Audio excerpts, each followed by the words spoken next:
大家好，我是小慧，欢迎您来到我的频道，也非常感谢您百忙之中收看我的视频。在婚姻生活的漫长过程中，经常会出现很多矛盾，影响夫妻感情。这些矛盾有的时候并非是什么大事要事，反而偏偏是一些柴米油盐的小事。这些小事也许是因为一顿饭，也许也是因为一句话，也许是因为长时间的相伴缺少了新鲜感，或者是缺少了陪伴，所以经常会让生活变得更加的平淡枯燥。而夫妻之间的矛盾也因此出现，缺乏耐心的交流，往往是很多夫妻之间渐行渐远的根本原因。可若是仅仅因为彼此之间的沟通不快，从而导致矛盾发生的话，一切其实还可以有机会改变的。只要愿意好好的沟通，好好的交流，互相理解的话，还是可以让两人的感情恢复如初的。可最可怕的就是在矛盾中不懂得处理，不懂得去沟通，甚至因为矛盾而引发出背叛的事情来。这样的话将会导致夫妻感情的彻底破裂。维系婚姻稳定的从来都是忠诚的那条底线，一旦这条底线被突破了之后，夫妻感情便再无回头路。无论是男人还是女人，一旦违背了忠诚的原则，那么等待自己的只会是一场悲剧。人人都知道这样的道理，可依旧会有太多的人因为各种的原因做出了背叛的事情，产生了婚外情，甚至一度会深陷其中。直到被发现的暴露后，我求丈夫原谅，他却用3个条件为难我。50岁关大姐的自述，结婚已经20多年了，我跟丈夫之间是有深厚的感情基础的。那时候我们俩就是上学时候的同学，从同学到恋人一直都很熟悉，也相互了解，感情也是一直都很顺利的。结婚的时候更是亲朋好友欢聚一堂，给予了我们特别多的祝福，而这也是我们一直都引以为傲的选择了。婚后他对我也很好，哪怕是与公公婆婆闹出一些矛盾的时候，他也是会选择站在我这边的，帮着我说话。刚结婚的那些年，生活其实并不如意，为了能够让生活变得好一点，我跟着他一块出去外面打工赚钱，生活也变得越来越好了。后来我有了孩子之后，就没有再出去工作了，在家里全心全意的照顾孩子，照顾家里的老人。那时候不觉得苦，只是觉得大家都一样。女人结了婚后，大多都是我这个样子的，留在家里照顾家里的生活，男人负责出去赚钱，也是觉得很正常的事情了。后来孩子越长越大了，我们也开始考虑孩子上学的事情了。跟丈夫攒下来的钱，也就在城里买了房子。丈夫从那时开始留在家里生活的，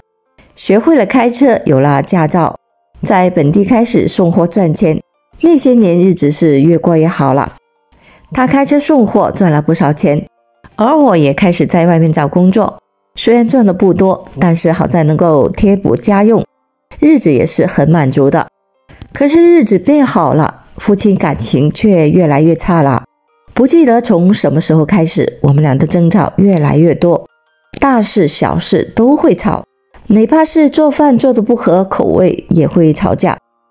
很多我认为对的事情，他却不满意。虽然有些无关紧要的小事，可是却也让我隔三差五的难过。除了我们之间会因为这些琐碎小事争吵之外，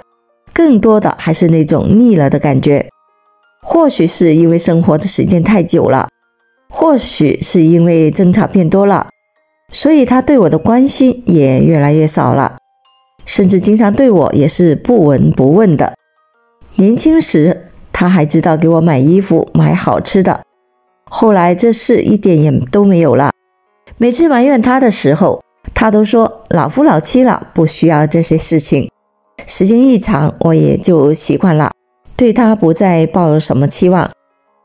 而我的婚外情也是从这一点一滴的事情中开始产生了。我记得我的第一段婚外情是在45岁那年发生的。那时因为我跟丈夫之间也是闹出了一些矛盾，那段时间我们都是分开住的，所以我就在那段时间里遇到了第一个情人，是我的老同事。我们之间也比较的了解了，而且他也给了我不少生活以及工作上的帮助。渐渐的我们就有了感情，就这么有了一段长达3个月的婚外情。这段婚外情持续的时间不长，这也是因为当时害怕被发现，当那一阵的新鲜感过去了之后，觉得婚外情也就那样，给我带来的感动以及浪漫也并非那么的值得珍惜，所以想来想去还是放弃了。或许是过于的小心谨慎，也或许是婚外情持续的时间不长，又或者是丈夫对我的忽略，所以这一切并未被丈夫发现，我们的日子也依旧的过着。可是这一次婚外情结束了之后，却让我有了后面的第2段婚外情、第3段婚外情。因为抱着侥幸的心理，也在婚外情中感受到了那种新鲜感给我带来的快乐，所以后来我还是没有忍住，有了第2段婚外情。情人是我的老同学，过年的时候我们在一块聚会的时候重新有了联系。后来很长的一段时间里，我们都一直保持着联系，他也总对我嘘寒问暖的，让我觉得很高兴。他还是很成功的，条件要比丈夫好得多，是做办公室的，工作清闲，赚的也不少，还很体面。最主要的还是单身，他离婚之后就没有再找过对象了，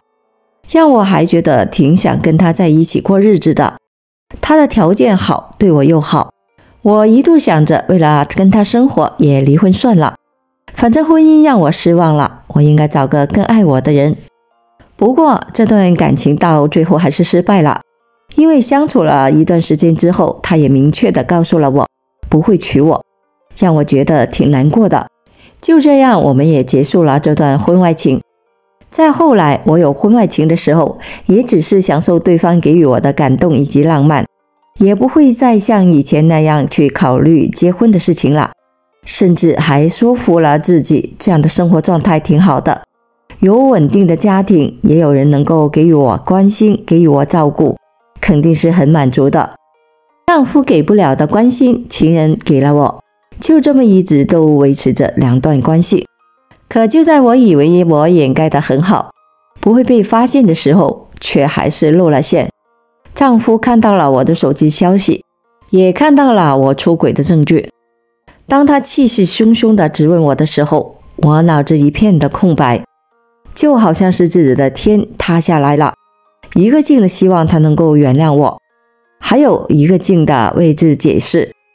可直到那一刻，我才知道自己的各种理由那么的苍白无力。我开始责怪他不懂得照顾我，也开始责怪他不懂得关心我，甚至还想要把所有的过错都推到他的头上。可是他却说了一句话让我彻底的崩溃。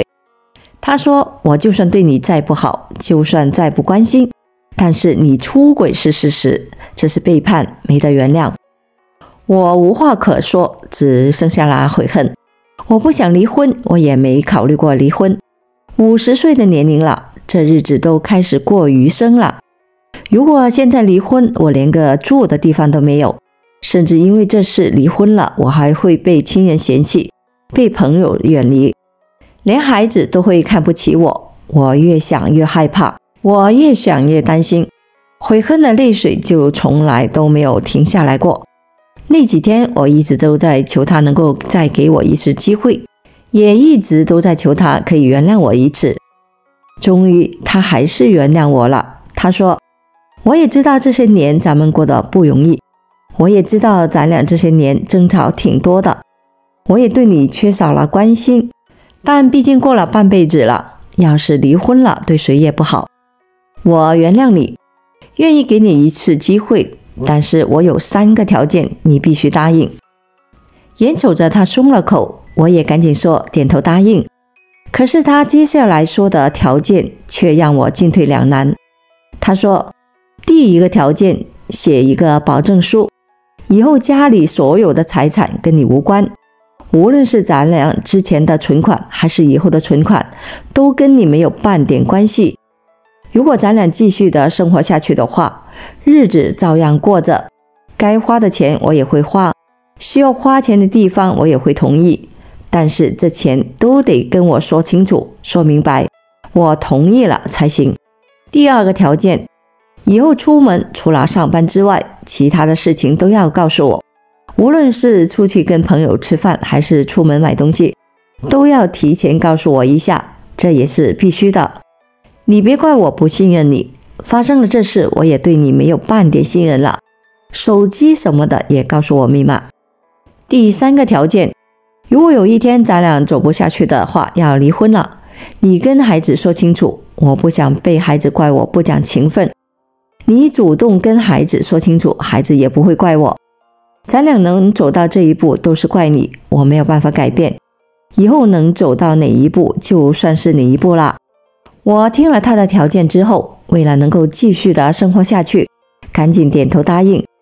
我心里知道他是在故意为难我，后面的2个条件我是可以答应的，因为这一次之后肯定不会再出轨了。可是第1条条件却让我不踏实，因为所有的钱都给他保管，而且跟我也没有关系，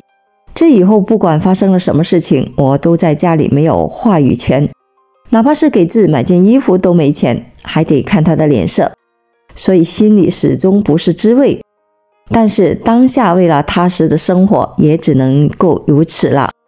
他后来又说，我之所以选择原谅你，只是觉得这辈子不容易，活了大半辈子了，因为这事离婚太丢人。如今回归家庭也一段时间了，我过得挺艰难的，他对我也总是一副很冷漠的态度，我也每天付出的很多，但是却也得不到他对我的好，只能自己煎熬着，后悔着。如果能够重新来过的话，我一定不会做出背叛婚姻的事情，更不会因为出轨影响我自己的生活。婚姻中一旦有一方出现了背叛，出现了婚外情，那么就意味着这场婚姻中将会出现一个定时炸弹，随时都会让婚姻走向失败，走向破裂。如果爱，请深爱；如果不爱，请离开。人这辈子的生活踏实安稳才是最幸福的，脚踏实地的生活，安安心心的过日子才是最重要的。不要为了一时的新鲜感而导致自己多年的婚姻感情失败。好了，朋友们，今天所分享的视频内容就到这里了。制作视频不易，朋友们，如果您觉得我分享的视频内容对您有所帮助的话，就请您给我点个赞吧。您的每个留言和点赞都是我进步最大的动力，也非常欢迎您到评论区分享您的生活经验。非常感谢您的支持和鼓励，我们下期见。